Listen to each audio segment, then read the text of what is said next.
আল্লাহ তাআলা কিয়ামতের দিন সাইয়েদনা নূহ আলাইহিস সালামকে বলবেন, নূহ তুমি কি দাওয়াত পৌঁছিয়েছো তোমার উম্মতের কাছে? নূহ আলাইহিস সালাম বলবেন, হ্যাঁ আমি পৌঁছিয়েছি। এবার নূহের উম্মতকে আল্লাহ জিজ্ঞেস করবেন, এ নূহের উম্মতেরা তোমাদের নবী নূহ কি দাওয়াত পৌঁছিয়েছে?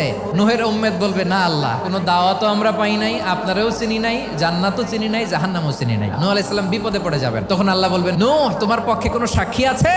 নূহ আলাইহিস সালাম বলবেন, আছে। কে? উম্মতে মুহাম্মাদি। তখন আমরা বলবো, আল্লাহ, আল্লাহর নবী নূহ আলাইহিস সালাম তিনি আপনি যা যা বলেছেন ঠিক তা তার উম্মতের কাছে পৌঁছে দিয়েছে। এবার নূহের উম্মতের সাথে আমাদের ঝগড়া লাগবে। তারা বলবে, তোমরা আসছো আমাদের হাজার হাজার বছর পরে, তোমরা কি করে জানলা? তোমাদের সাক্ষী ধর্তব্য হবে না? আমরা তখন বলবো, আমাদের কোরআনে তোমাদের নবীর নামে আল্লাহ তাআলা একটা সূরা নাজিল করেছেন, সূরাতে নূহ। দিন রাত এক করে তোমাদের কাছে তিনি দাওয়াত পৌঁছেছেন, সব আমরা জানি। আমরা যখন বলবো এই কথা, নূহের উম্মত চুপসে যাবে। তখন আমরা সত্য বলেছি কিনা এটা আল্লাহ তাআলা জানতে চাইবে বিশ্বনবীর কাছে। তখন বিশ্বনবী আমাদের পক্ষে সাক্ষী দিবেন। আওয়াজ করে বলেন, আল্লাহু আকবার।